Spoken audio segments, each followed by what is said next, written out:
Well, hello Noah. I am very excited about our first ever episode of Know It All with Noah. What are we learning about today? Well, I have some amazing Bible facts that all have to do with numbers. Numbers. They're not really my strong suit, but I'm very intrigued. Did you know that numbers in the Bible often have a certain meaning?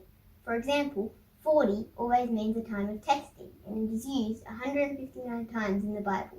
159 times? That is amazing. For example, it rained for 40 days and 40 nights while Noah was in the ark. Well, I'm not surprised that you know the facts of Noah. I've got one. When Jesus was in the desert, he fasted for 40 days and 40 nights. Yeah, that's true. Also, the Israelites wandered in the desert for 40 years. Well, that is amazing about God's use of numbers. But I tell you what, I'm actually not that surprised, because even numbers in the Bible aren't a coincidence with God. They are all part of his order and his plan. Well, if you thought that was impressive, check this out. Whoa, I don't even know what number you would call that. It's 10 to the power of 17, or as I like to call it, 100 quadrillion. Oh, okay. But why are we talking about such a big number? That's the probability of one man fulfilling 8 prophecies in the Bible. Okay, hang on. You're going to have to back it up a bit, Noah. What is a prophecy? A prophecy is a prediction of what God says will happen in the future, and the Old Testament is full of them. In fact, there are hundreds of prophecies, all fulfilling what would happen to the Jewish people and the nations around them. But most importantly, there are nearly 50 prophecies predicting the life, death, and resurrection of Jesus. Whoa, that is amazing. Let me get this straight. So this is the probability of one man fulfilling 8, and you're telling me that Jesus has fulfilled nearly 50?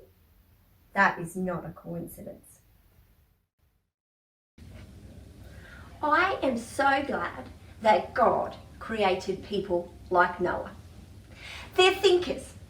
They get given a piece of information and they automatically ask questions. How, why, what, when? And so when they're given a Bible, they ask questions. And then they gather evidence to try and answer those questions. And you know what the main question that gets asked about the Bible is? It is this true? Can I trust it? You may never be like Noah and be fascinated with God's use of numbers. You may never investigate how God uses numbers throughout the Bible, and even they are not a coincidence. It is all part of God's logic and his order and his purpose and his plan. You may never be blown away with how Jesus fulfills prophecies, and you may never investigate how Jesus has fulfilled prophecies or the prophecies he will fulfill in the future. Nonetheless, I think it's important that you gather enough evidence to answer the question yourself. Do I trust it? Am I going to believe it? You may decide to go over and visit the places in the Bible and follow Jesus' footsteps, from where he was born to where he died on the cross to where he then went up to heaven. Or you could be like me and how I gather my evidence. It's that I see God is changing me. When I open this book, I see him change me from a person who was an enemy of God and didn't want to obey him to someone who loves God and who wants to make him Lord of her life.